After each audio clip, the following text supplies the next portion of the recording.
धुरंधरच्या पहिल्या आणि दुसऱ्या भागामध्ये जे काही दाखवण्यात आलेलं आहे तो काही आदित्य धर आणि त्यांच्या टीमने लावलेला शोध नाहीये.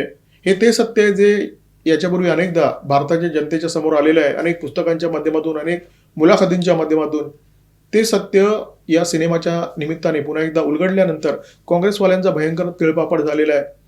केंद्रीय गृह विभागाचे निवृत्त अधिकारी RVS मणी यांचं पुस्तक द हिंदू टेरर अत्यंत वादग्रस्त ठरवलं गेलेलं हे पुस्तक, परंतु या पुस्तकामध्ये जे काही तपशील आहेत ते अत्यंत धक्कादायक आहेत.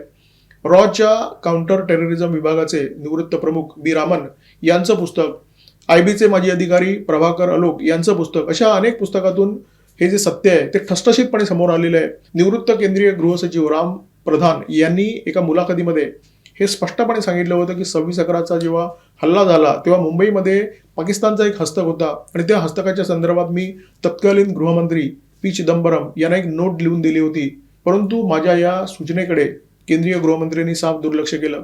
26/11चा हल्ला आणि UPAचा कार्यकाळ या धुरंधर सिनेमाच्या माध्यमातून जनतेच्या समोर मांडण्याचा प्रयत्न करण्यात आलेला आहे. पहिल्या भागात सुद्धा ते काही प्रमाणात दाखवण्यात आलं.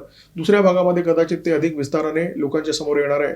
तत्कालीन पंतप्रधान डॉक्टर मनमोहन सिंग यांची भूमिका, जेव्हा 26/11चा हल्ला झाला तेव्हा गृहमंत्री पदावर असलेले शिवराज पाटील त्यांची हकालपट्टी करण्यात आल्यानंतर गृहमंत्री पदावर आलेले पी चिदंबरम यांचे कारनामे, त्यांच्या कारनाम्यांची लखतरं याच्यापूर्वी सुद्धा वेशीवर टांगण्यात आलेली आहेत. कधी पुस्तकाच्या माध्यमातून, कधी मुलाखतीच्या माध्यमातून यातलं जे सत्य आहे ते लोकांच्या समोर याच्यापूर्वी सुद्धा आलेलं आहे.